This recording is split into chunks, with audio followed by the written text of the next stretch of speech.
Yes, you can start, Sinu. Yes. So, good afternoon, viewers. Today, yet another interesting topics from physics is quantum mechanics. So, this topic narrate the various facts about the physics. So, it started from the year 1924. The quantum mechanics originated in the year 1924 after the Planck hypothesis. But previously, certain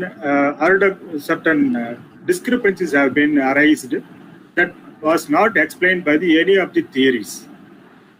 So those theories are successfully explained by the classical mechanics, and it explained the various physical phenomena like diffraction, interference, other physical phenomena very well. The results of this hypothesis, classical mechanics hypothesis, is good, and still it is being used. But in certain facts of the physical phenomena was not explained completely by the classical mechanics. The one area is that, the one area is that the radiation of radiations. So the radiations are coming out from the hot bodies.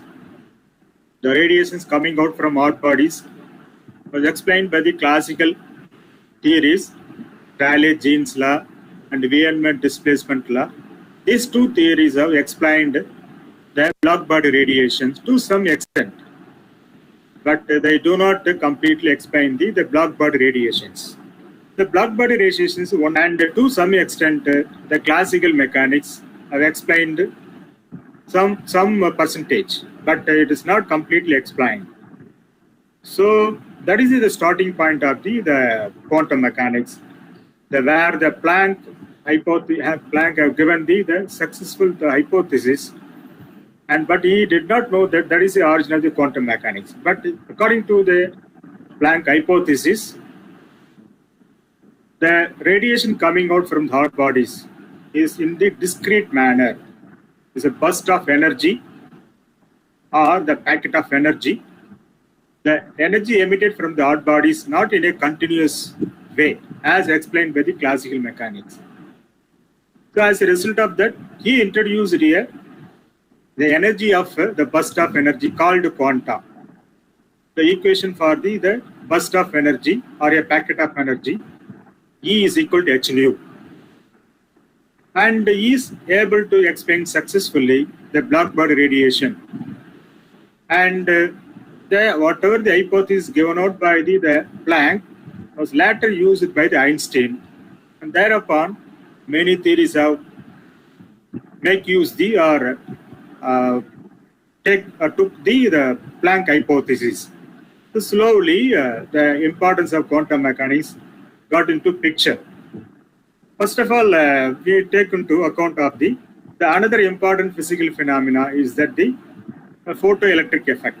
The photoelectric effect was not explained by the classical mechanics successfully. The slide, so in this 1 hour class, let us learn what is the necessary for, or what is the origin of the quantum mechanics. The origin of the quantum mechanics is going to be the failure of the classical mechanics. So we have to start from the classical mechanics, and then where it fails, then the quantum mechanics successfully explained where the classical mechanics failed to explain the physical phenomenon. Then followed by, we are going to understand the wave-particle duality. So the whole world consists of radiation and matter. The classical mechanics explained the light, the nature of the light behavior very successfully by the various theory, corpuscle theory. Second one is Huygens electromagnetic. Second one is Huygens wave theory. Third one is Maxwell's electromagnetic theory, and then Bohr atom model, and various theories have successfully explained at this stage the various physical phenomena related to the light. But there are some aspects was not explained by the classical mechanics. The black body radiation is the one example of physical phenomenon where classical mechanics completely fails to explain it. So Planck only have introduced a new concept that energy is not emitted in the form of continuous, it is emitted as a packets of energy. And using that, he explained the black body radiation successfully. And the other important physical phenomena is the photoelectric effect. So photoelectric effect was not explained by the classical mechanics. So according to the classical mechanics, the photoelectric effect, whenever the radiation in the ultraviolet frequency, the radiations of electromagnetic radiation in the ultraviolet frequency falls on a metal surface, then electrons are liberated out. This electron, we call it as a photoelectron. The energy of the photoelectron is dependent on the intensity of the light. That is the prediction by the classical mechanics. But if we vary the intensity, then definitely the photoelectron energy is not varying. Instead, the frequency, if we vary, then photoelectron energies are varying. So that means the hypothesis of the classical mechanics, somewhere it could not explain the photoelectric effect correctly. So that's why in the year 1905, Einstein have started to explain the photoelectric effect based on the Planck hypothesis. He himself not knowing of that, the quanta is going to be the starting point of the quantum mechanics, but he has successfully incorporated the hypothesis given by the Planck to the photoelectric effect. So photoelectric effect was successfully explained. There are various physical phenomena then are explained by the quantum mechanics. So that is the Planck hypothesis postulate. So thereby, and the Max Born is another scientist. He given a wave function psi. That wave function is the fundamental equation for the de Broglie wave. So wave function is a complex quantity as suggested by the Born. The Max Born introduced a wave function. Then later on, Schrödinger built up that the Max Born idea, and he successfully drawn out a equation called Schrödinger time-dependent equation, Schrödinger time-independent equation. These two equations considered to be a fundamental equation for the quantum mechanics. How the Newton's second law is considered to be the fundamental equation for the Newtonian mechanics. Similarly, the Schrödinger equation is the fundamental equation for the quantum mechanics. So today we are going to discuss about the wave-particle duality, what is matter wave, followed by the wave function, physical significance of wave function, and finally Schrödinger equation. So let me go on to this slide explains about the successful explanation given by the quantum mechanics to explain the photoelectric effect. You know, see you have studied photoelectric effect. You know what is photoelectric effect? It's an experimental arrangement where the cathode and anode are kept. The cathode is a metal.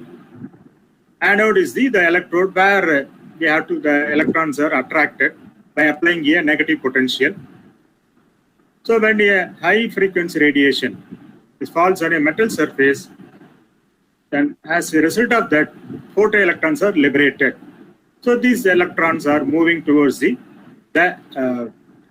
anode, and we are giving the negative potential to the anode.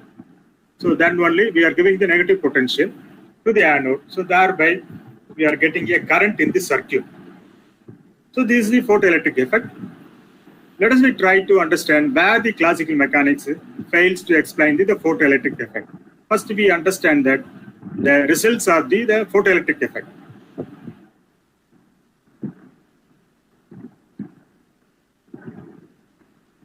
And there's some other facts about the origin of the quantum mechanics is that light is regarded as that manifests itself as a stream of discrete photons on occasion and as a wave train the rest of the time. The quantum mechanics is originated after the matter wave, explained by the de Broglie. Then Schrodinger equation only obtained the mathematical equation for the wave function.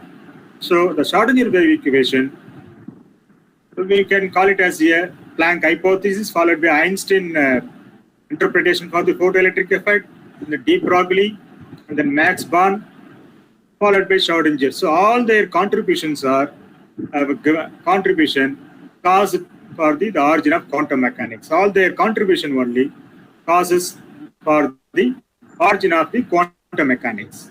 First, we understand what is a slight difference between the quantum mechanics and classical mechanics. So the Newtonian mechanics and quantum mechanics are Newtonian mechanics concerned with the motion of a particle under the influence of applied forces. The body can move in a straight line when it is acted upon by a force, external force. As a result of that, there is change in the velocity, position, and acceleration of the particle.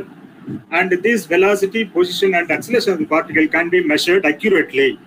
That is the advantage of the Newtonian mechanics. So Newtonian mechanics very well explains the measurement of velocity, position, and acceleration of the particle when a force acting on a body. And it explains successfully the behavior of moving bodies and predicts for observable magnitude, which agrees the experimental values. Quantum mechanics also regard the same behavior of the bodies only. It also deals with the relationship between observable magnitudes, but the uncertainty principle alters the definition of the observable magnitude in the atomic region. So it also tries to explain the behavior of the moving body.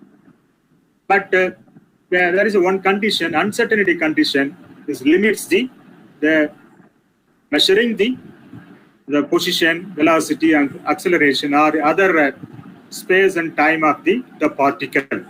That is a condition imposed by the quantum mechanics. That is the only difference. Newtonian mechanics, there is no condition to measure the velocity, position, or the position of a particle or a body.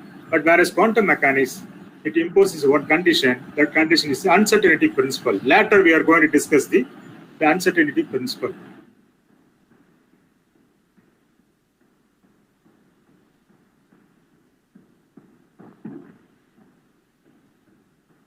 So let me talk about the moving coming to. First, we will make use of some of the facts about the classical mechanics.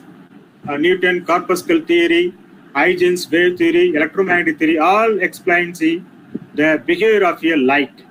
They successfully explained in different stages.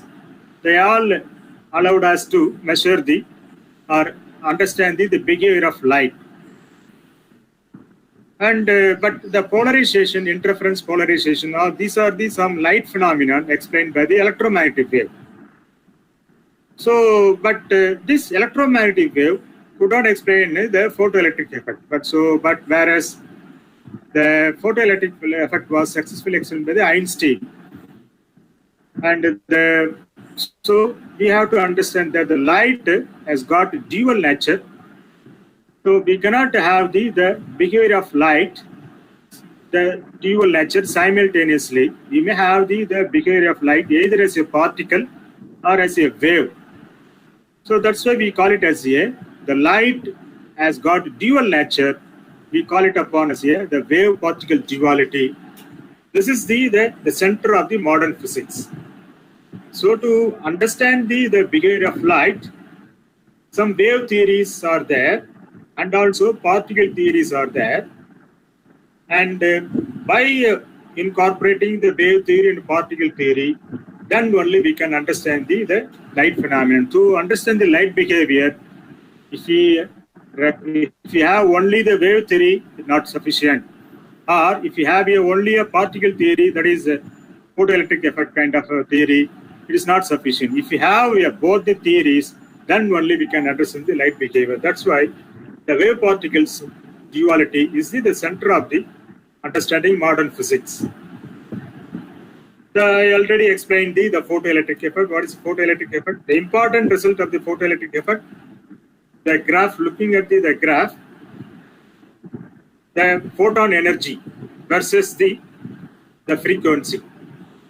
So this is a very important result. What it says is the photoelectron energy, kinetic energy, after the electron reaching the anode, and definitely what would happen is it. So when it reaches the anode, then only we may get a current.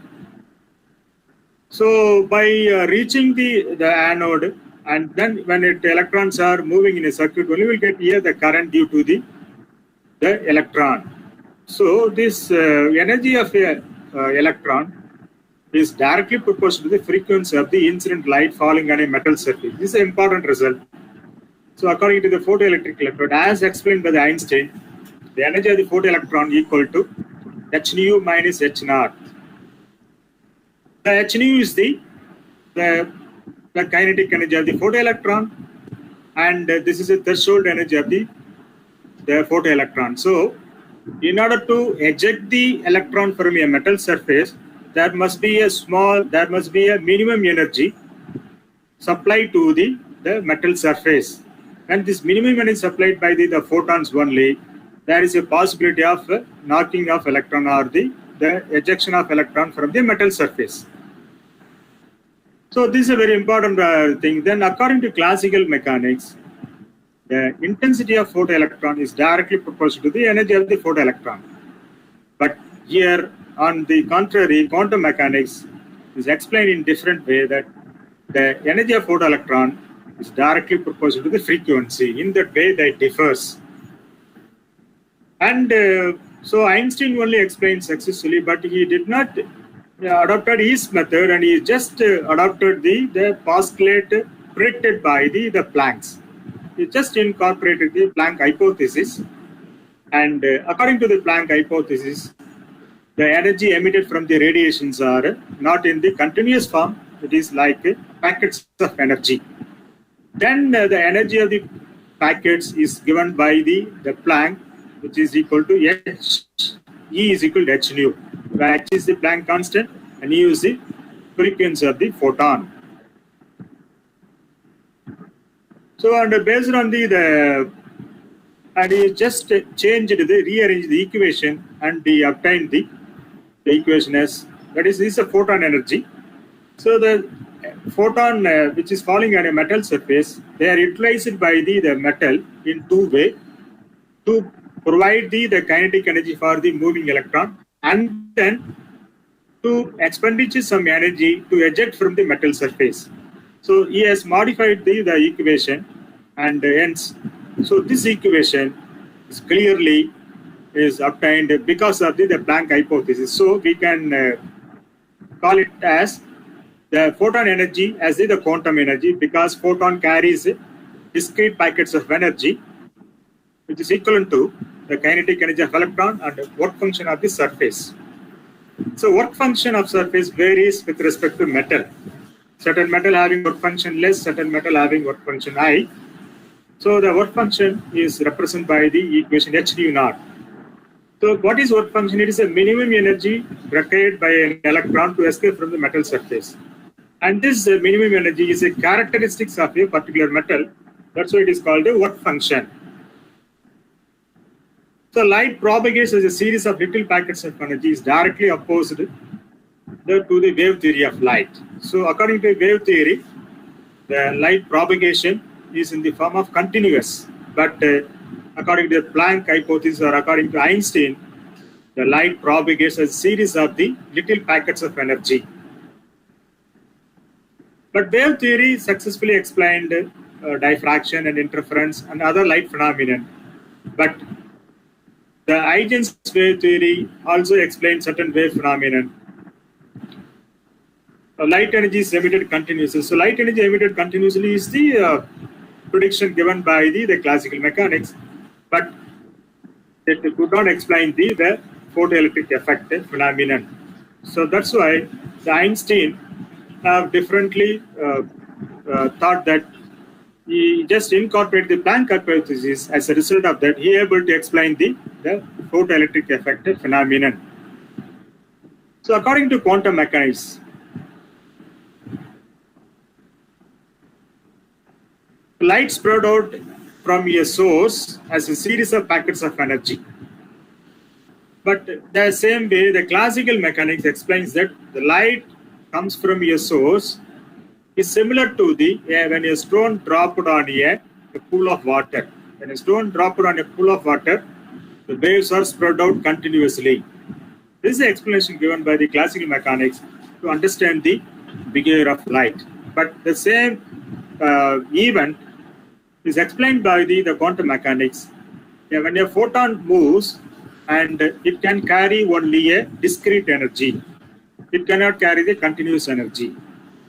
So in that way, the spreading out of energy from a source by the light is not going to be a continuous, it's going to be a packets of energy. In that way only the quantum mechanics explains the behavior of light.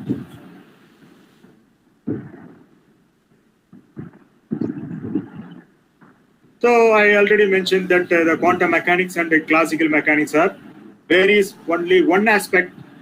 It treats the light as a continuous wave of energy.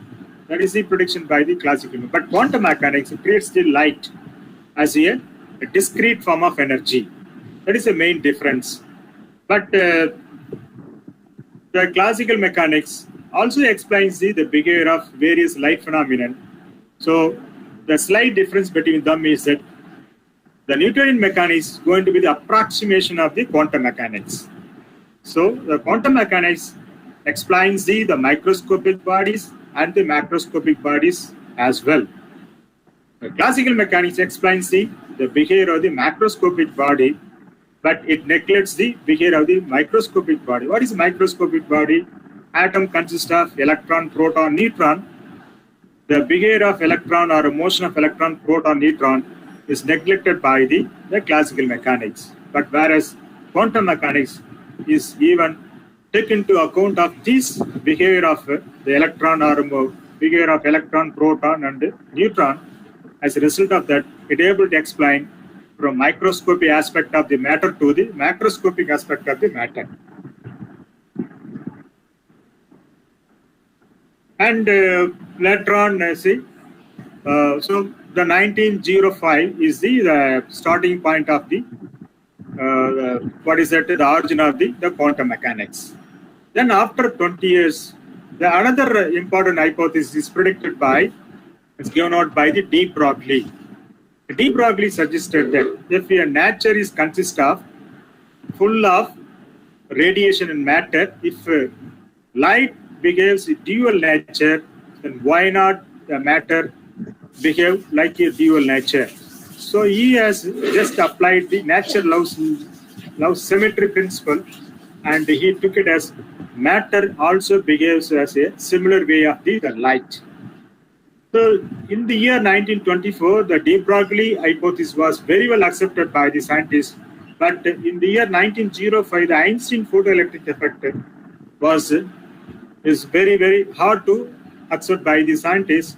But some experimental facts confirmed that the Einstein incorporating of the Planck hypothesis to explain the photoelectric effect is correct. There are various experimental results have confirmed the incorporation of the Planck hypothesis into the photoelectric effect. So then after 20 years, after the de Broglie prediction or hypothesis about the matter wave, so what is de Broglie? He proposed that matter behaves as a dual nature. How the light behaves in dual nature, matter too behaves in dual nature. And he went on to explain, so when matter behaves in dual nature, then it will have a particle nature. And so he has explained that the matter behaves as a wave nature, and he has explained the wave nature of the matter. So when a particle moves in a straight line, that particle is associated with a wave called a de Broglie wave.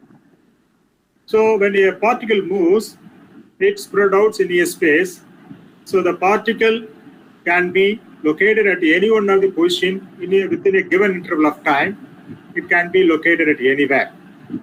So thereby, the behavior of a moving particle is associated with the a wave called a matter wave. According to the de Broglie, the momentum of the wave, matter wave, is equal to h nu by c. So from that, the momentum equal to h by lambda. The wavelength of photon is specified by its momentum. I make use now the whiteboard to understand the origin of the quantum mechanics. I make use the whiteboard.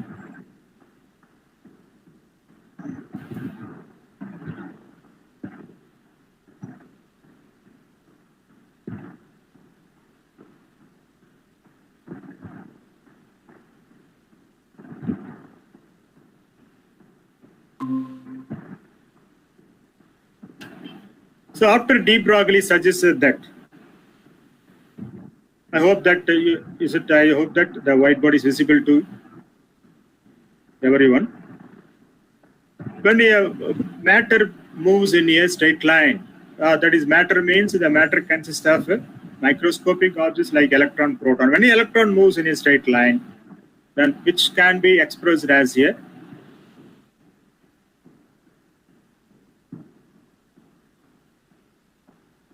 they are expressed as a matter wave. So what is matter wave according to you?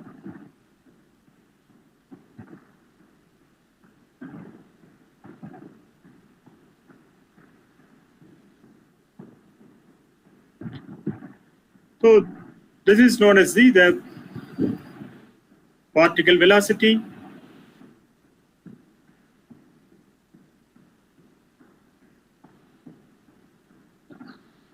This one is a matter wave.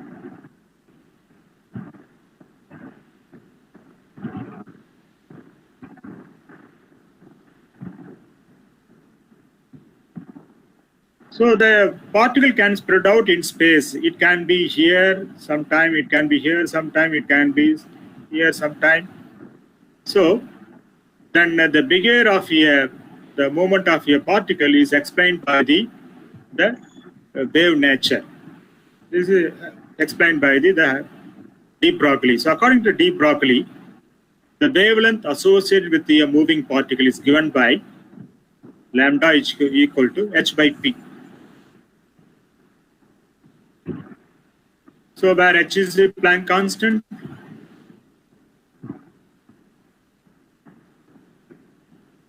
and p is the momentum of the particle, moving particle, momentum.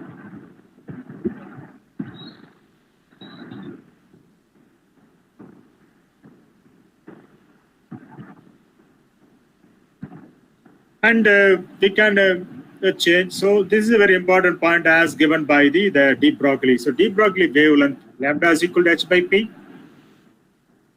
And so he started to explain. He went on to explain the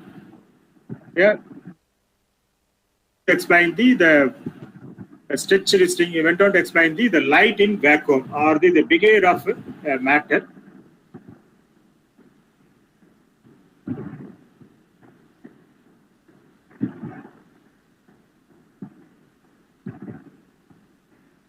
So let's just start to understand that. So wave function, he has introduced now.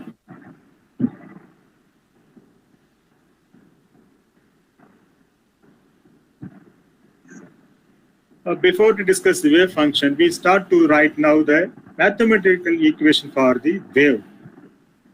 So mathematical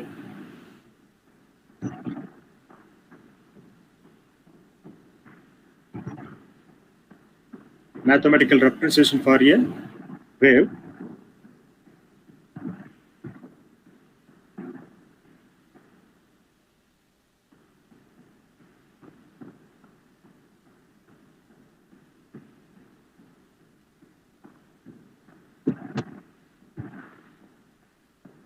So we take a string which is tied up on one end, and another end it is applied with a load, and this string is stretched due to the tension applied at one end.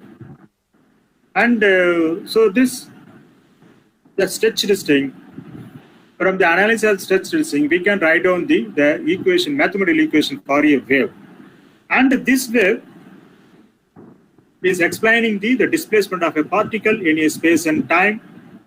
And the de Broglie later, he took it as he has changed the same mathematical equation for wave is represented by another variable called wave function is psi.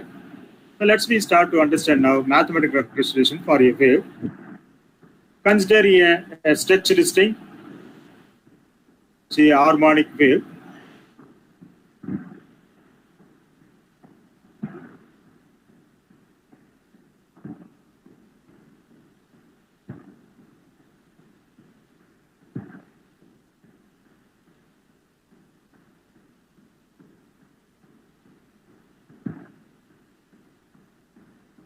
So when a stretched string is considered, then the wave motion of the waves of a stretched string is explained by this figure. So the displacement of the particle at x equal to 0, the displacement of the particle is maximum as time progress. Let us write down this. T equal to 0, this is the position of a stretched string.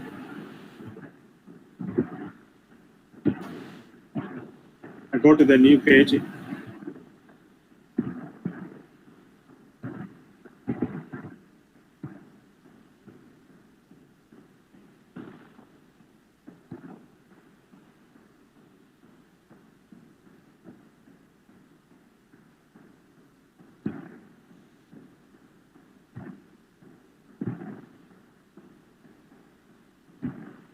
As when time t equal t, then x equal to 0. When time equal to 0, then still we are having the vibration of the particle in a stretched string is explained by this wave pattern. So displacement of the particle, we take it as this is amplitude of the wave plus a, and this is the negative amplitude of the wave minus a. And since it is an harmonic wave, it has the monochromatic frequency, and hence we can write down the displacement of the particle of a stretched string y equal to a cos 2 pi nu t.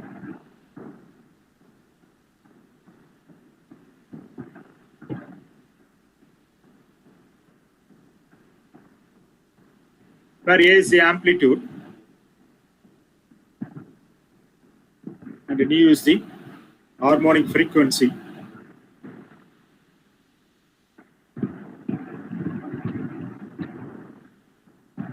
So we can describe the displacement of a particle after a sub time t.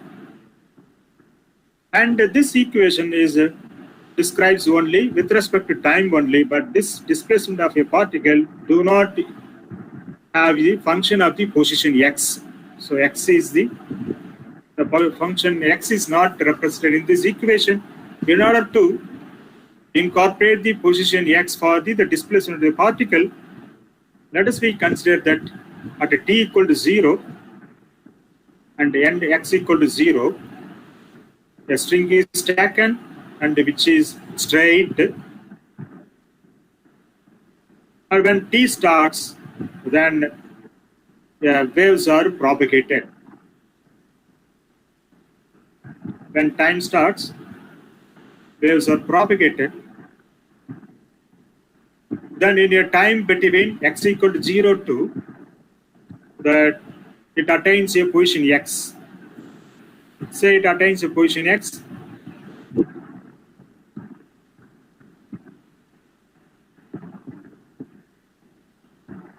So we know that wave velocity omega equal to displacement by time. So from which we can write down that the time between, so time between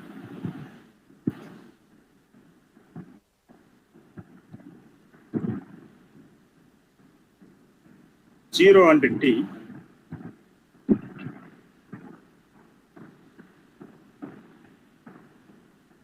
the particle attains a position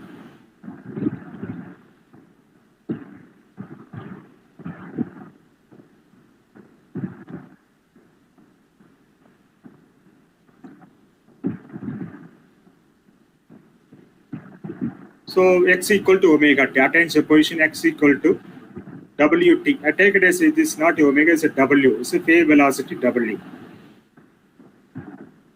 X equal to omega t. So by rewriting this, already we know that incorporating from this, we can write time equal to x by omega. So at a time t equal to 0, the position of a particle is 0. At a time t, the position of the particle is omega t. I mean, it's not omega, it's a wt. W is a wave velocity. So now we introduce this into the displacement of the particle y equal to a cos 2 pi nu. I mean, not nu, is a t. Already t is there. So t minus x by w. Now this displacement of a particle of a stretched string contains both the time and the position. The previous one contains only the time. Now we can describe the displacement of the particle with respect to position and the time. So this is a more appropriate equation than y equal to a cos 2 pi ut.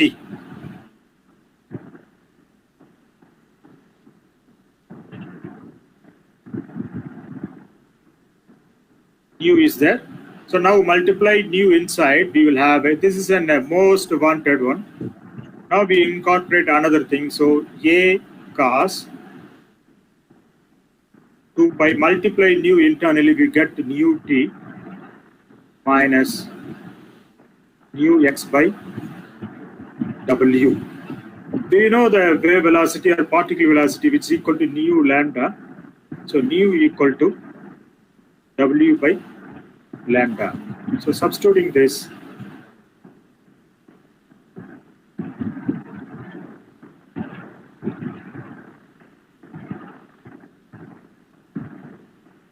nu is equal to w by lambda.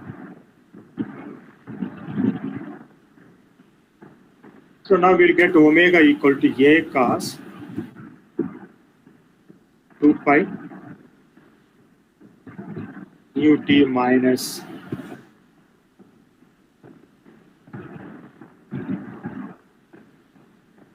so what you'll have is a nu by omega is 1 by lambda. We write on this 1 by lambda equal to nu by w. Is going to be x by w, x by lambda. So this is a more appropriate equation of a displacement of a particle taking place when a string is stretched and the waves moves in the x direction. So this is a more appropriate equation. It contains the wavelength of a wave and the frequency of the harmonic frequency of the wave and the position of the wave, time, most probably all the parameters of the describing a movement of a particle of a stretched string is incorporated in this equation. And so this once again we can write it in terms of the angular frequency and the wave constant. We can rearrange this equation in terms of the angular frequency and wave constant. Angular frequency, when a particle revolves in a circle,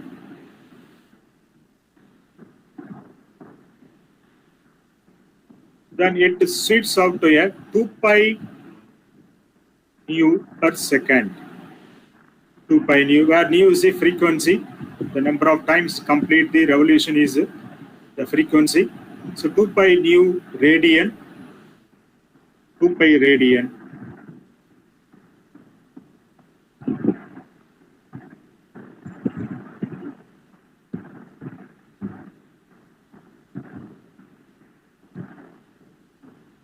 Two pi nu radian per second. This is angular frequency. So angular frequency omega equal to 2 pi nu. So this angular frequency is obtained from the circular motion of a particle. When a particle describes a one circular motion, then whose angular frequency is given out to be 2 pi nu radian per second. Similarly, wave constant is similar to the angular frequency, wave constant or propagation constant, K.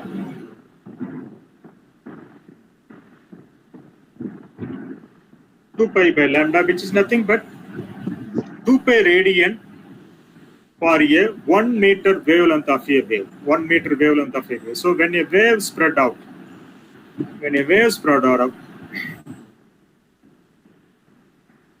for 1 meter region, then the radians for 1 meter spread of a wave is known as a wave constant. So K 2 pi by lambda. Now introducing this term into the above equation, we may get this is a mathematical equation for a wave. So y equal to a cos 2 pi. So I am just multiplying the 2 pi inside. So 2 pi nu t minus 2 pi x by lambda. Now replace the 2 pi nu by omega and 2 pi by lambda by x. So y equal to a cos omega t minus kx. This is a more appropriate equation of the mathematical representation of a wave. So the above equation, so the mathematical representation of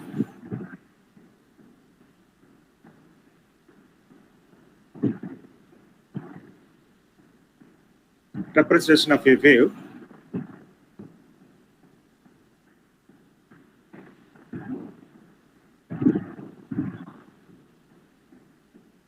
we may take into are given by any one of this form, either equation 2 or 3. That is y equal to a cos 2 pi nu t minus x by lambda. We may take it, this is the mathematical representation of a wave, or y equal to a cos omega t minus kx.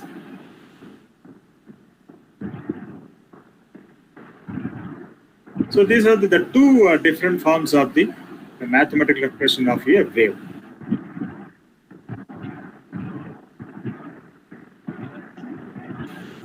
So we have here examples of wave which describes they are having a similar kind of mathematical representations. Are going to be a light traveling in a vacuum, light in vacuum, from our sound waves in air,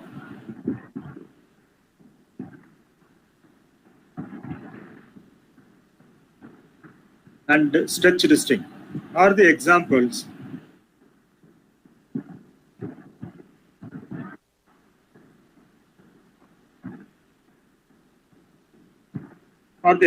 for wave, are the examples for a wave. So displacement of a, the mathematical representation of a displacement of a stretched string only as we have given. Similarly, the same mathematical equation can be used for a similar kind of wave takes place in a light in vacuum and the sound waves in air. So de Broglie have written that the second order differential equation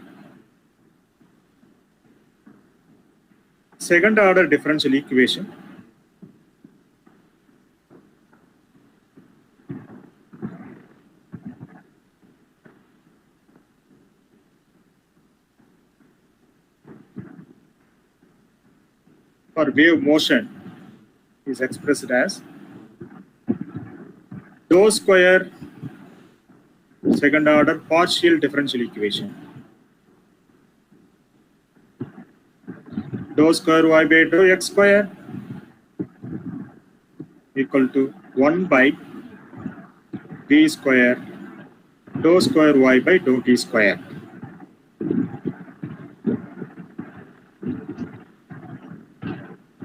This is a wave equation, second order wave equation for a second order partial differential equation for a wave motion.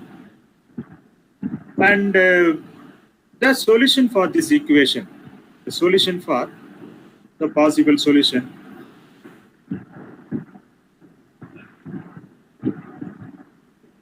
the solution for the above equation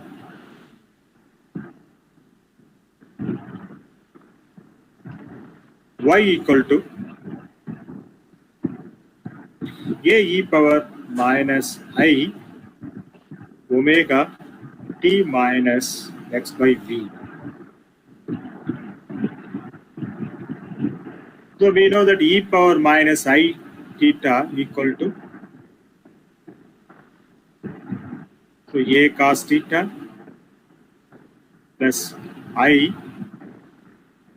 a sin theta.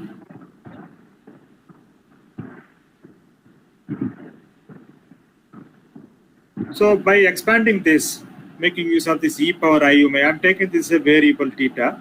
So a e power minus I. Expanding the above equation using the exponential form, e power minus I theta will get as a cos omega t minus x by v minus I sin minus a sin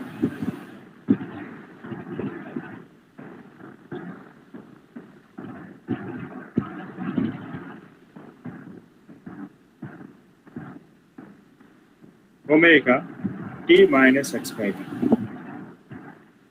So this part, the first term of the solution of a second order differential wave equation is a cos omega t minus x by v. This represents the real quantity of a solution, real quantity which can be measurable, and this is taken as an imaginary quantity of a solution, imaginary quantity.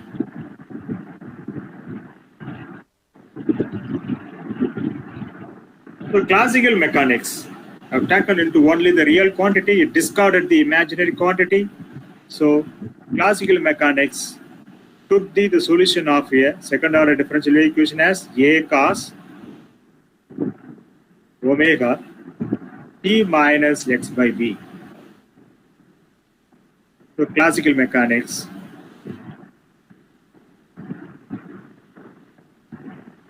considered only the real quantity.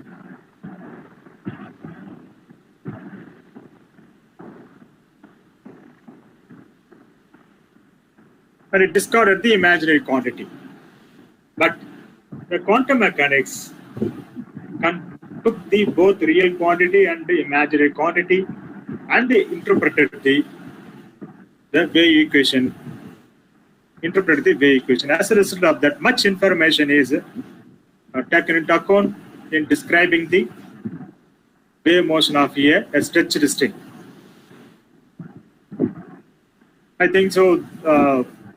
This is the starting point of here, the de Broglie. So de Broglie have started to use the equation, wave equation, that is both the real quantity and the imaginary quantity.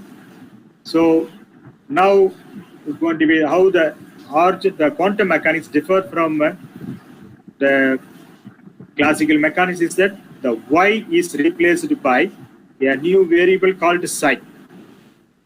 But according to quantum mechanics, we cannot take it as y as the variable for the behavior of a stretched string to explain the particle of a stretched string. But now, definitely, we need to have a different solution for a wave motion. So, quantum mechanics, instead of y, took it as a psi as the variable. And psi equal to a e power minus I omega t minus x pi. So instead of y alone is varied, the rest of the thing, the solution of the second order partial differential equation is strict as such, but only the variable is altered now. So in classical mechanics, variable y is represent the displacement of a particle when a stretched string. The waves of a stretched string moves in the x direction. But according to quantum mechanics, even the imaginary part of the solution do have some information about the wave nature of a wave of the particle, and it should not be discarded. So the imaginary part also to be took into account for the solution of a second order differential equation. So that's why instead of y, a new variable psi is assigned in the place of y, and the rest of the solution, that is a cos omega, the both real quantity and imaginary quantities are taken into account. So this is now, according to quantum mechanics, the psi is represented as a e power minus I omega t minus x by b. Now the new variable psi is introduced. It represents the same meaning as that of the displacement of a particle. The psi is also representing the displacement of a particle, but psi is not a real quantity. It contains the imaginary quantity. So psi is a complex function.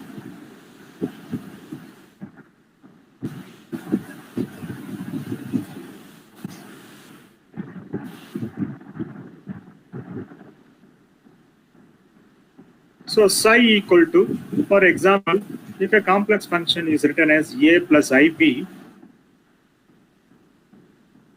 then a complex function cannot be measured. But whereas how to measure the physical quantity, because the psi represents the observable quantity, the displacement of a particle, but psi cannot be measured practically. Since psi is a complex function, then how to measure the psi? Then psi can be measured by multiplying the wave function psi into the complex conjugate of the wave function. So psi star psi.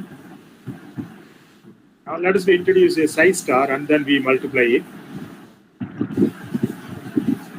So psi star is the complex conjugate of the wave function, which is described as a, which is represented as a minus ib.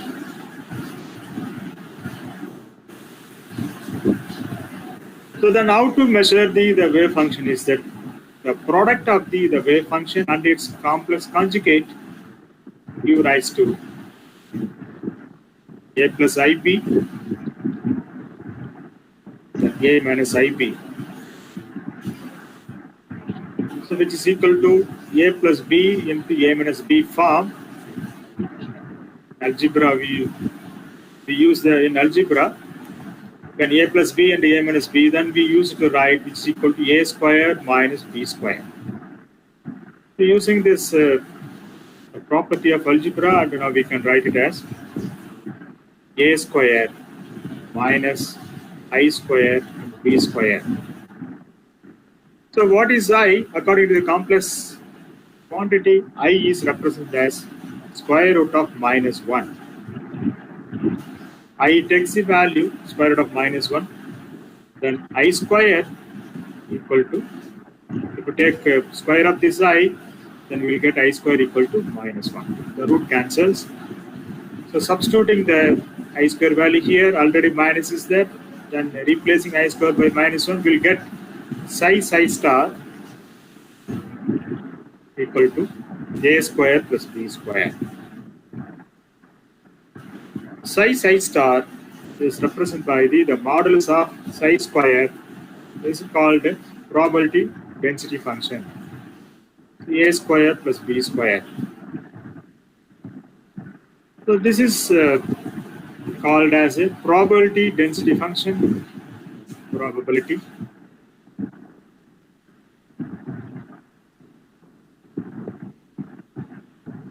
And previously we introduced a variable psi.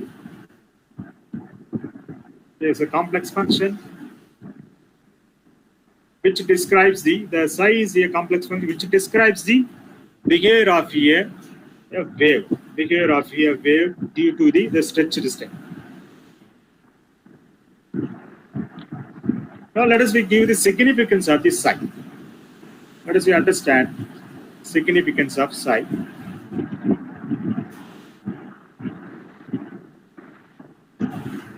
Psi is the first point is that psi is not a real quantity, it is a complex quantity. Psi is a complex quantity.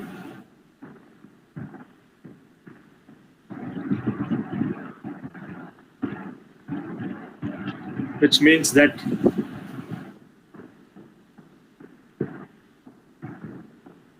it cannot be measured. It cannot be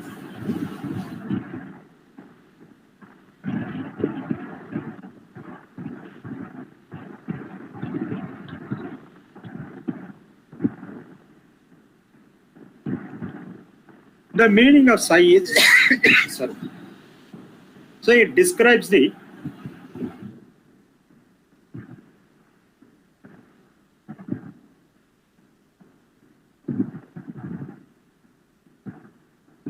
wave nature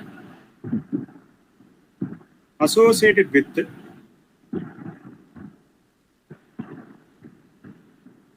moving particle.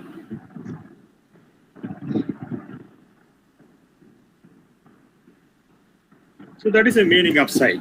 The psi is a complex quantity, and it describes the wave nature. Describes the wave nature associated to the moving particle.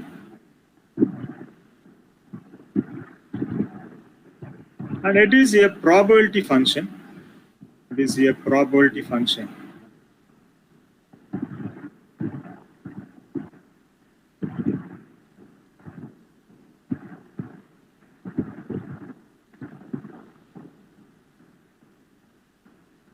It predicts that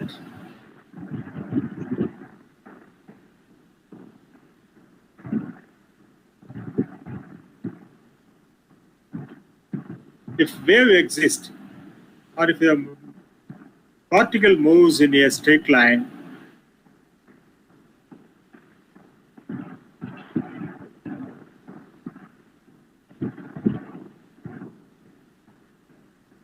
wave spread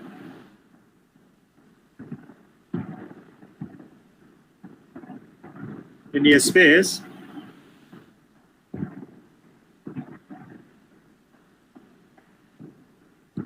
then there is possibility of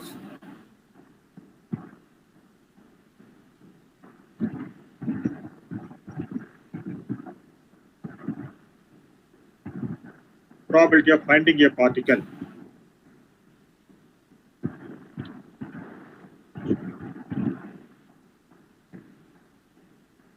in a given space.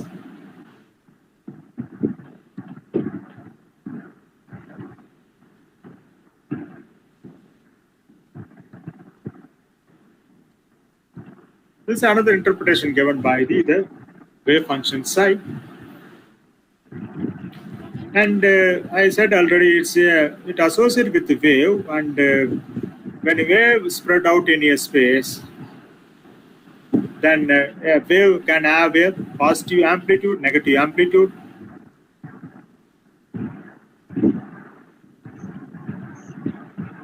This is a positive amplitude, and this is a negative amplitude. And this V is a Y. Y is a displacement. Now we are replacing Y by the new function, new wave function is psi. So if Y displacement varies with respect to time, it is maximum at some instant of time, and it is minimum at some instant of time, and it is negative maximum at some instant of time. This is the wave nature of a stretched string, or wave of a stretched string. But if you consider only a real quantity, then it works out very well for the quantum mechanics, for the classical mechanics. But we should not discard the imaginary part. Then to take into account the imaginary part of the wave nature of a moving particle, then Y is replaced by psi. So when Y is replaced by psi,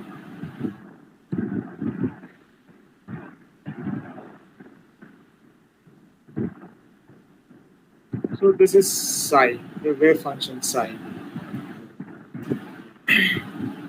That means it can have how the y is positive and negative with respect to the classical environment, but with respect to quantum mechanics, psi cannot be. So psi cannot be a wave function. It cannot be negative. That is, amplitude of a wave cannot be negative. So amplitude is positive and amplitude is negative.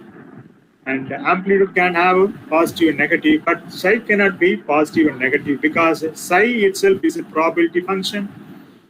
Probability function means in a given time or in a given space, the particle is spread out as a wave, and there is a certain to measure of the particle in a given space.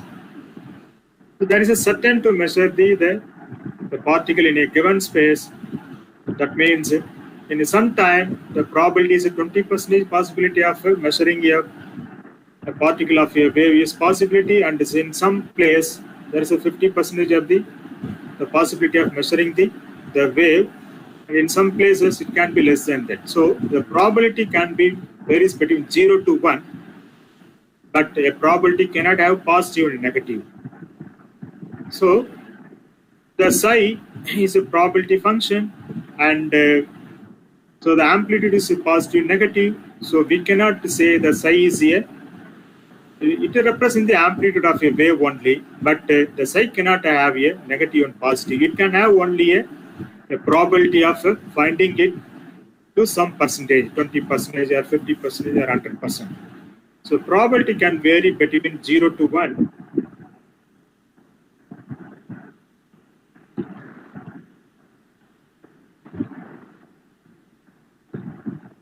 Between 0 to 1.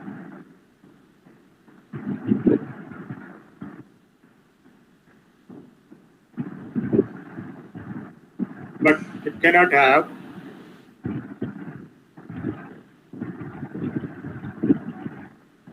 positive probability, negative probability.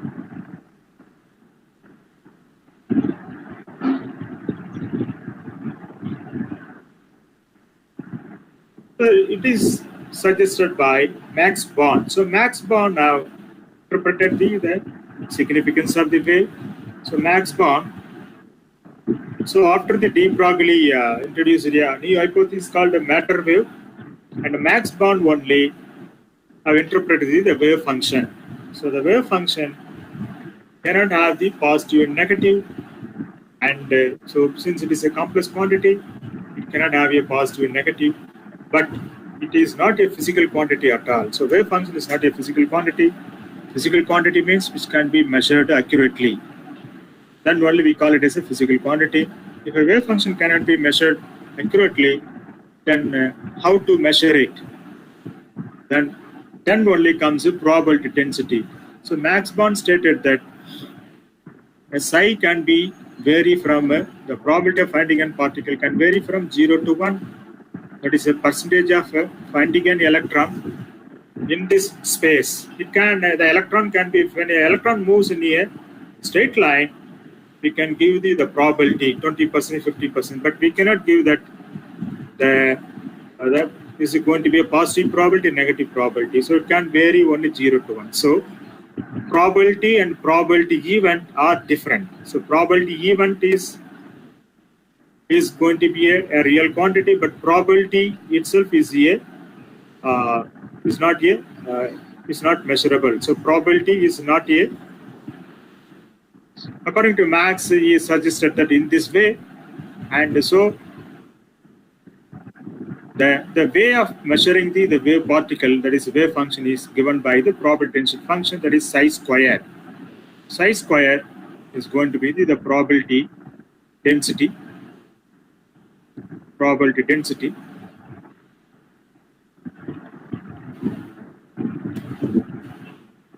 So which means that in a given interval, in a given space, minus infinity to plus infinity, anywhere in a given space, we can measure or we can find the particle. Since if a particle exists, then there is a probability that the measuring a probability of finding a particle or a probability of finding a particle is maximum. That is 1.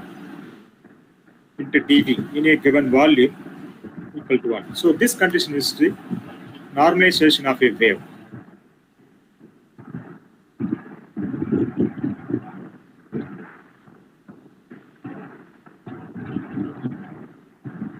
If a particle do not exist, then the integral minus infinity to plus infinity mod I square dV equal to 0. If a particle is exist in a given space, then definitely the probability of finding a particle in a given space is maximum. This condition is known as the normalization of a wave function.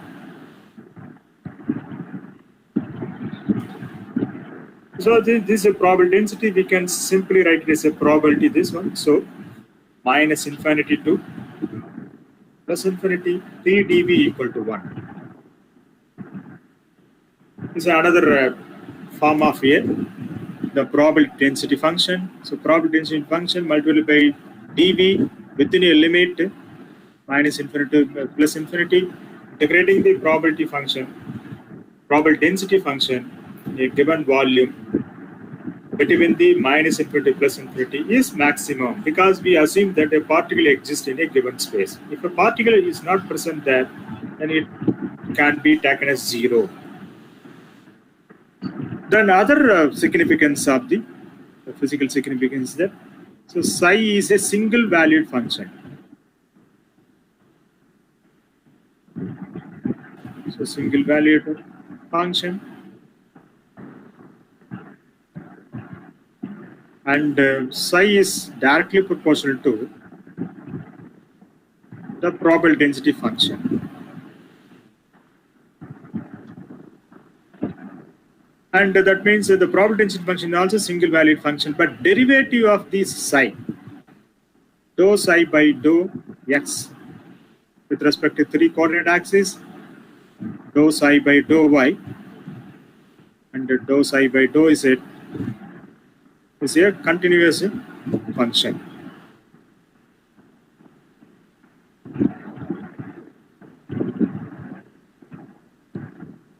So this is the interpretation given to the psi. So if you understand the psi is similar to the displacement of a particle. According to classical mechanics, the displacement of a particle can take only the real quantity, real aspect of the behavior of a moving particle.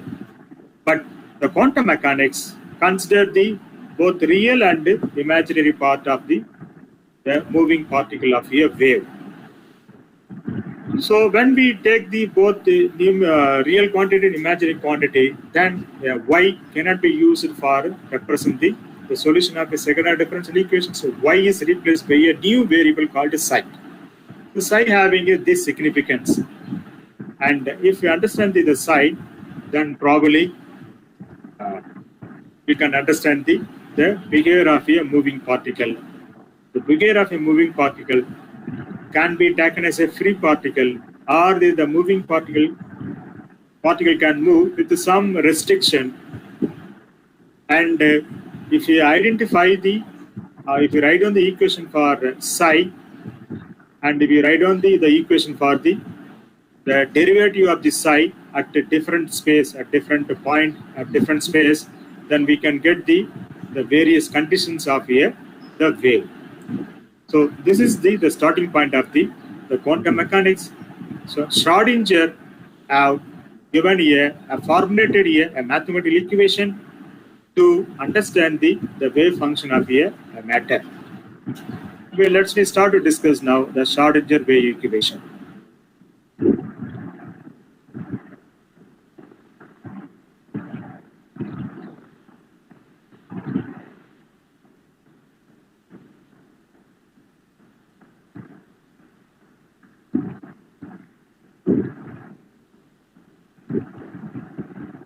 The Schrodinger wave equation is the fundamental equation in quantum mechanics. So Schrodinger equation, I use it as a SWE, Schrodinger wave equation. So Schrodinger wave equation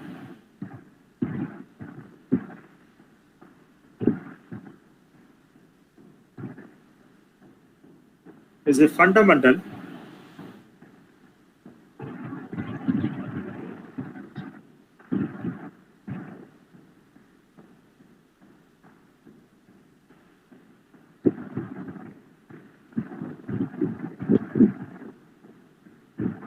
particle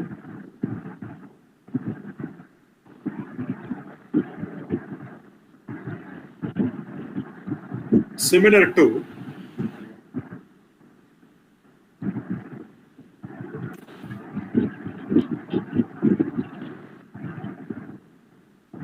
Newton's second law.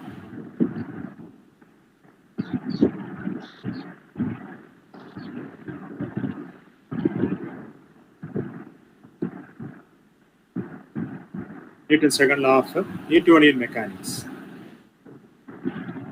Newtonian mechanics.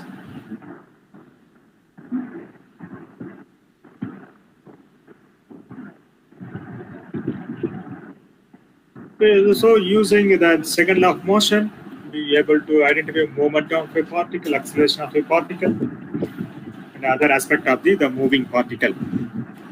We try with that the Newtonian mechanics have treated the moving body as a macroscopic body, which are observable quantity, which can be measured accurately. But the same the moving particle nature here is explained according to the quantum mechanics using a Schrödinger wave equation. So Schrödinger equation is the fundamental wave equation for the quantum mechanics. In short, we call it as it's a fundamental equation. How this Newton's second law of equation, Newton's second law of motion, this is the fundamental equation for the Newtonian mechanics. Similarly, Schrödinger wave equation is the fundamental wave equation for the quantum mechanics. So it is the fundamental.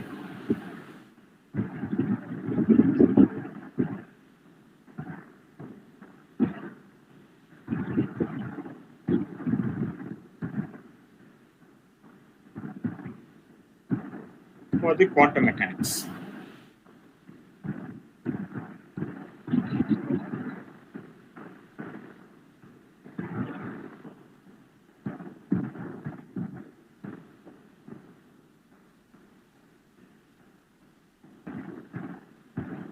So after the de Broglie hypothesis, Max Born only suggested that a variable y is replaced by the new variable called wave function. And the interpretation of the wave function is very important. A wave function is a complex quantity which cannot be measured, but this complex quantity is directly proportional to measurable quantity called probability function. When a complex function is directly proportional to measurable quantity called probability function, so if we find out here the wave function of a particle in a given circumstances, we may have a lot of problems. One of the problems is that the electron of an atom is restricted to move only in a orbital because there is an electrical field given by the nucleus. The nucleus, the positive charges are governing the movement of a electron in a orbit. So there is an electrical field. This electrical field governs the motion of electron in a orbital. So this electron in the orbital is restricted to move in the orbital only. And this is one kind of problem. Similarly, we may have a various kind of problem. And if we able to write down the equation for psi in a given medium, then we can solve many problems with the help of quantum mechanics. So that's why the quantum mechanics is able to explain many aspects of the physical world, which was not explained by the classical mechanics. One of the important thing is that the electrical conductivity of a conductor explained by the classical mechanics very well. But electrical conductivity of a semiconductor is not explained by the classical mechanics. So the electrical conductivity of a semiconductor is very important, and this electrical conductivity expressions are very well explained by the quantum mechanics. So then the importance of the quantum mechanics is realized after the Max Born interpretation and the Schrödinger, the wave equation for the quantum mechanics. So after the Schrödinger wave equation formulated a mathematical equation for the quantum mechanics, then many problems have been solved and be able to understand the matter and the light very well with the help of the Schrödinger wave equation. I hope that you may understand this important point. The Schrodinger wave equation is a mathematical tool to interpret the wave function of a matter in a given restriction, in a given thing, in a given space. So if you're able to write down the Schrodinger wave equation and finding the solution for the Schrodinger wave equation, then we could get the many results with respect to the various restrictions or various medium, the property of the medium. Let me derive the equation for the time-dependent wave equation. So time-dependent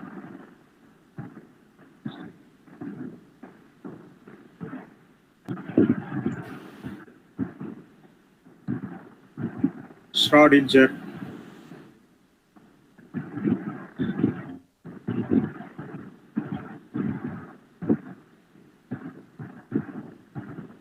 wave equation.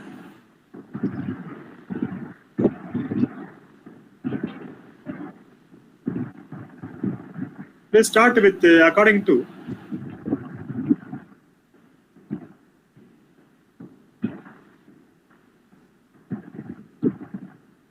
second order differential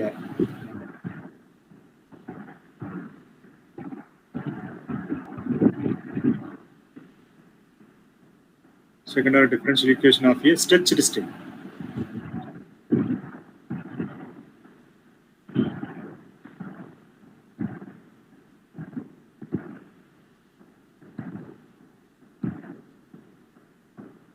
Dou square y by dou x square equal to 1 by v square dou square y by dou t square.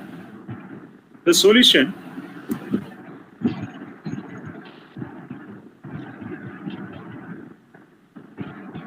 according to quantum mechanics, the solution for above equation is psi equal to a e power minus I omega t minus x by t. And take it as equation number 1. So this is the variable. This variable is associated with a moving wave.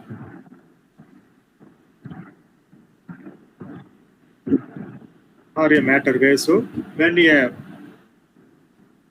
a particle moves, it is associated with a wave. This is called a matter wave or de Broglie wave.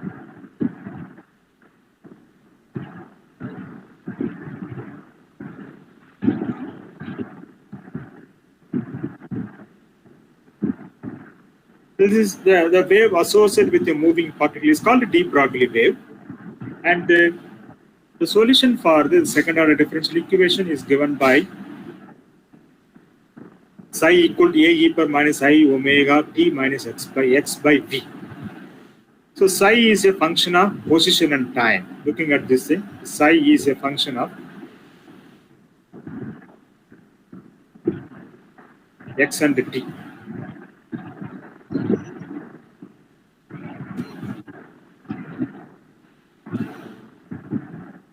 Now multiply this thing and this one more, and there is another form of equation. We written it as a psi equal to, and now substitute as we know omega is a 2 pi nu. Omega equal to 2 pi nu. So substituting this, the another form of the solution of a second order differential equation is y equal to, psi equal to a e power minus I. Omega is replaced by 2 pi nu. So 2 pi nu t minus nu x by t.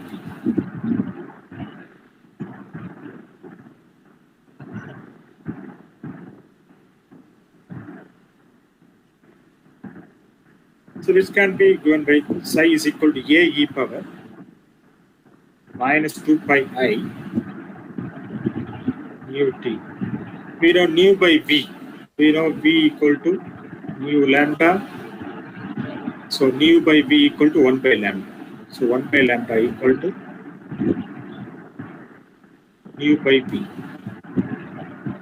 so equal to x by lambda. So this we already given. This is another form of the in terms of the frequency and the wavelength. This is in terms of the time and the velocity. This is in terms of the frequency and the wavelength. I am taking this equation 2 this. Later I will take this. Now let us interpret this equation. So according to de Broglie,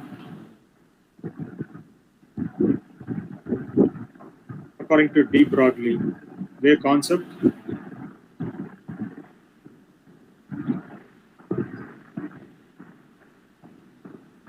the momentum of the wavelength of a matter wave, lambda equal to h by p.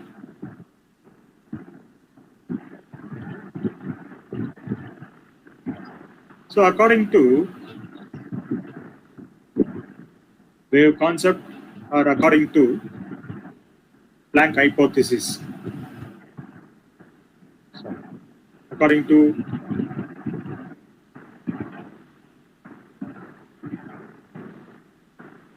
Planck's hypothesis, E is equal to h nu. In photoelectric effect, Einstein have incorporated the Planck hypothesis. So when a particle moves in a space, when it is associated with a matter wave, then the matter wave wavelength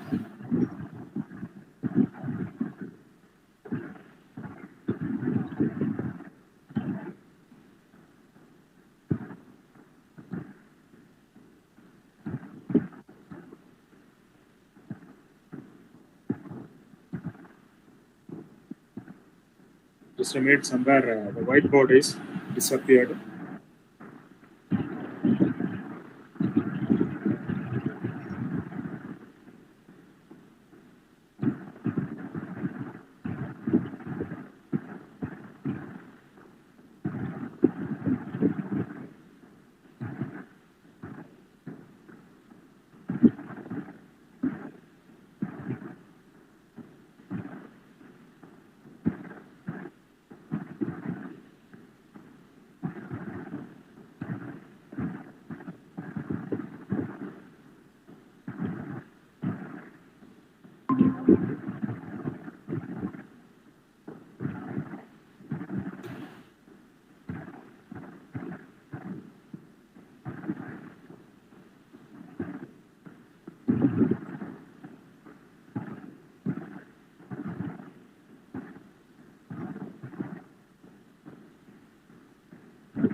So E is equal to h nu, and let us say the new constant, let the new constant h cross equal to h by 2 pi.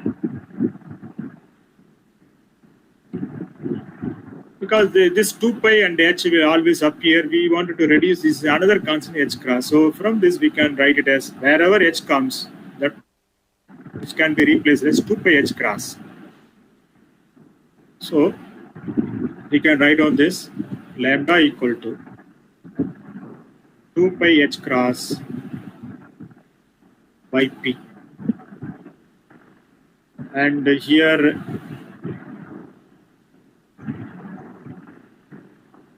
u equal to e by h is equal to e by, wherever h comes it is replaced by 2 pi h cross. So 2 pi h cross. So these two concepts are incorporated into the wave function equation. So the psi here nu is there, and 1 by lambda is there. So what is 1 by lambda? So 1 by lambda equal to P by 2 by H cross.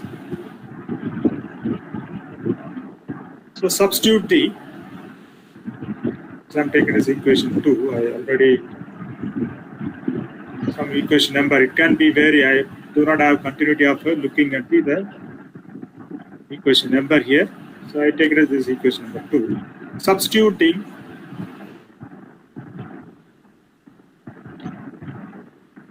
u equal to E by 2 pi H cross and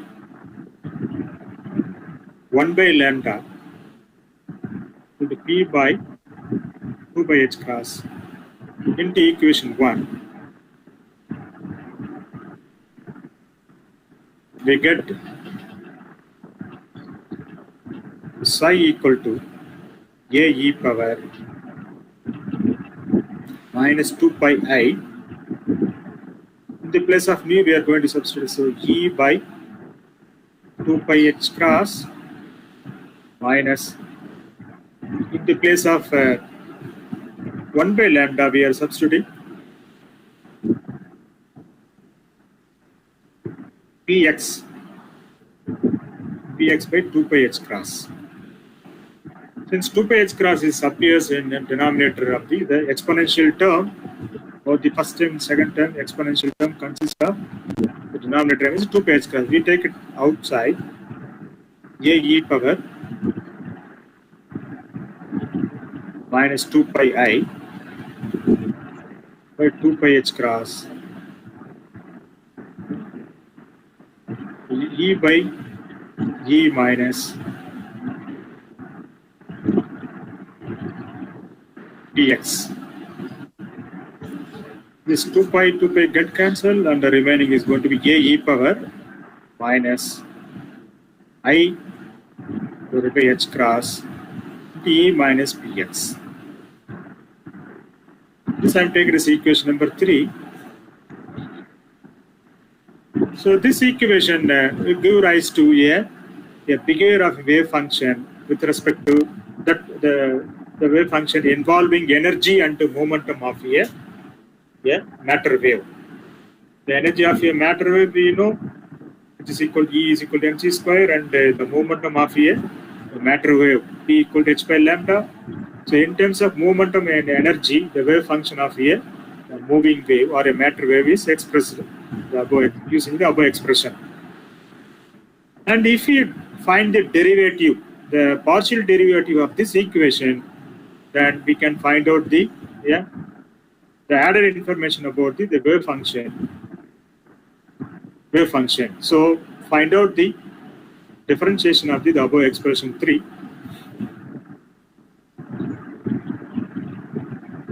So we can interpret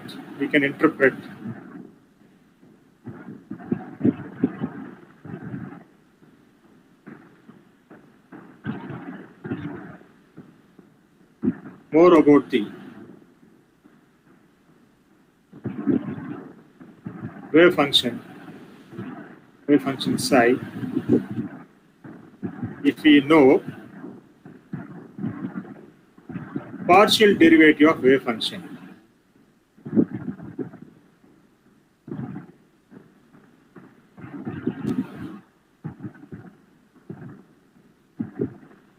So we are finding now the partial derivative. So differentiate equation 3. Since psi is a function of position and time, when you differentiate it, it's going to be a partial differentiation. With respect to differentiate 3 with respect to x. So we get dou psi by dou x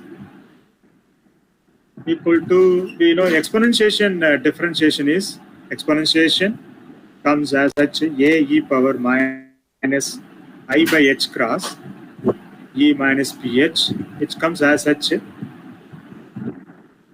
Then differentiation of x. So x is multiplied by, the variable x is multiplied by P and the IH cross. So we will have the coefficient of the x is minus I P by H cross. This is a first order differential equation of a wave function with respect to x. At second order, once again differentiating.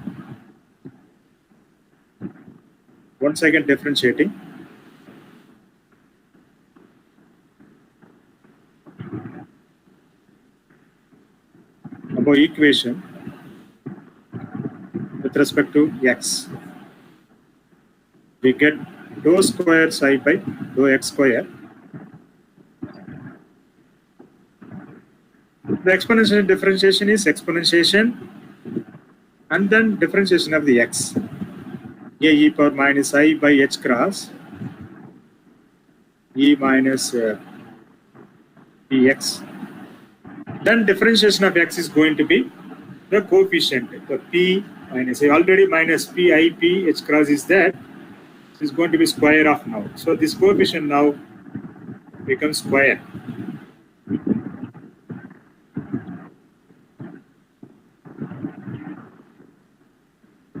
We know I square equal to minus 1. I square is minus 1. Already minus is there.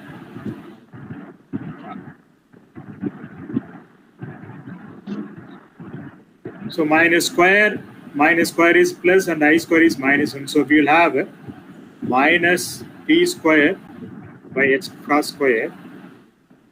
The remaining, this is as such the same term, the wave function only. This comes as such, so we will take it as a psi. So dou square psi by dou x square equal to this. I am taking this equation number 4. Then differentiating with respect to time.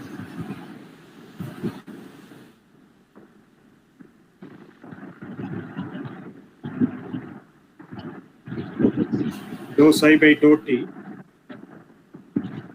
equal to a e power minus I by h cross. Somewhere the t is missing here. Previously I have written somewhere t.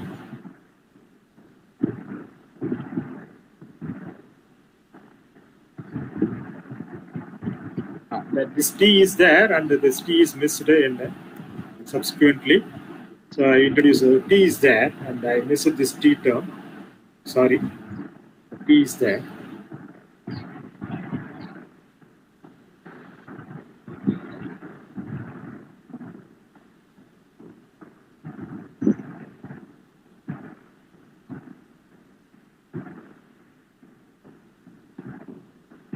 So et minus what else?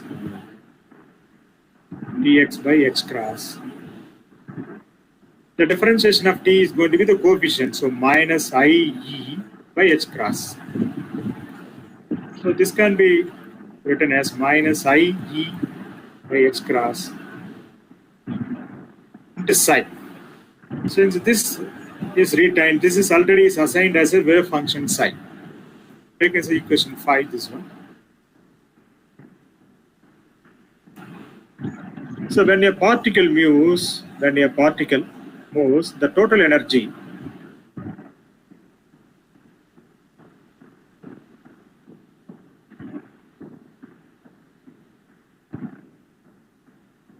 E is the sum of kinetic energy and potential energy. The kinetic energy is a function of time, whereas potential energy is a function of x and t. So therefore, we can write down the energy of a moving particle E is equal to we know of mv square plus v, potential energy v. We wanted to write down this in terms of the momentum p equal to mass into velocity. So I would incorporate that term p here. So I am multiplying above of mv square. So mv square comes in the numerator.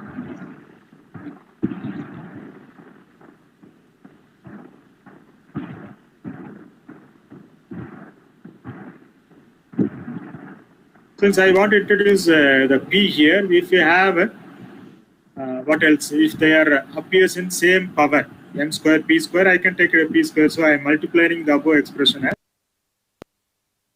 m p square m by m. So plus v is equal to, we can write it as a p square by 2m.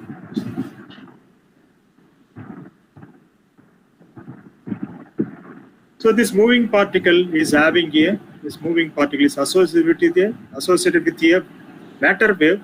The matter wave is described by the wave function psi. So multiply by psi, the above expression. The above equation, we get E psi equal to p square by 2m. So p square psi by 2m plus v psi. Let it be some number of equations. Now incorporate, already we have find out now E psi from the equation. We already written as from equation 4 and 3. We have written at the E psi equal to, what we'll have is that the E psi equal to,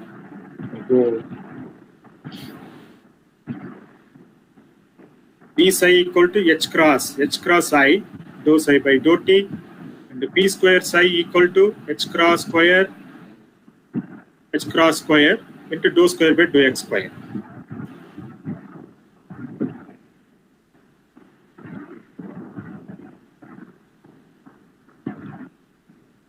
So E psi equal to minus h cross by I dou psi by dou t. Similarly, p square psi equal to h cross square minus dou square psi by dou t square. Substituting into equation 5, we get E sec x term minus h cross by I. Let me check once again. E psi h cross by I into dou psi by dou t.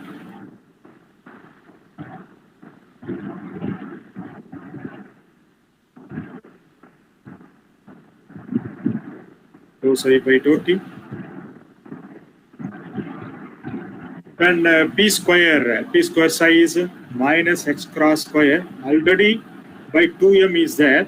The total energy E psi equal to is p square psi by 2m plus v psi. So I am substituting the p square psi E psi only. So already 2m is there. Minus h square 2m into dou square psi by dou x square plus v psi. Multiplying minus throughout, multiplying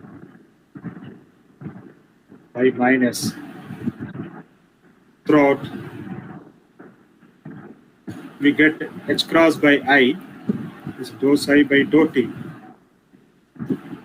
equal to h cross square by 2m dou square psi by dou x square minus v psi. So the above equation is known as a Schrödinger time-dependent wave equation. The above equation is Schrödinger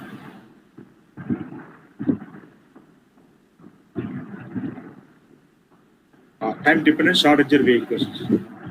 Time-dependent Schrödinger wave equation.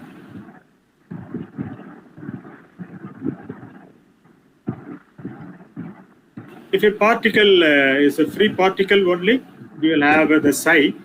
Since a particle is restriction, so here the another explanation I just mentioned here. So if a free particle, we can stop at this point, the psi equal to so and so.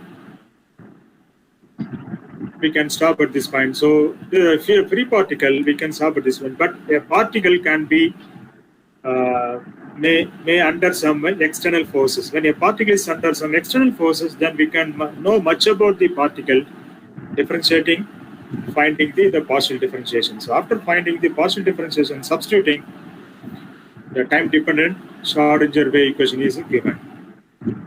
This for one-dimensional time-dependent wave equation. Then in three-dimension,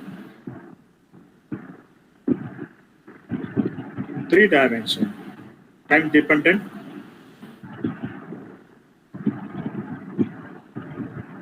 Schrödinger wave equation is expressed as h cross by I, dou psi by dou t, h cross square by 2m, dou square psi by dou x square, plus dou square psi by dou y square, plus dou square psi by dou z square, minus v psi.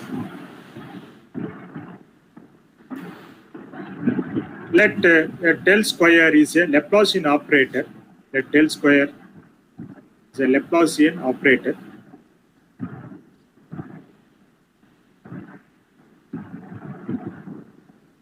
Which is given by del square equal to dou square by dou x square plus dou square by dou y square plus dou square by dou z square. When this operator replaces the above expression, we get time-dependent Schrödinger equation in three dimension, given as h cross by dou psi by dou t equal to del square, the constant I write on the first constant, and then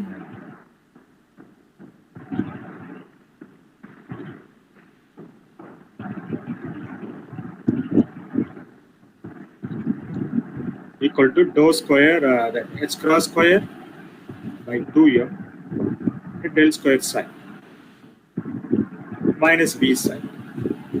So this is time dependent Schrödinger in three dimensions. So the beauty of this expression is that if you know the wave function, if you know the potential energy of a moving particle, then we can get the psi value, and hence we get the probability tension function. So psi we can find out, then we can find out the psi square. The psi square is a measurable quantity. So if we know the restriction faced by the moving particle, by giving value to the potential energy, we can get the many information about the wave function. So there are a lot of problems in the quantum mechanics using Schrödinger wave equation. By imposing the condition, we can get we can analyze the different situation of a moving particle, and we will get different results. I stop at this point. Any question? No, sir. Thank you.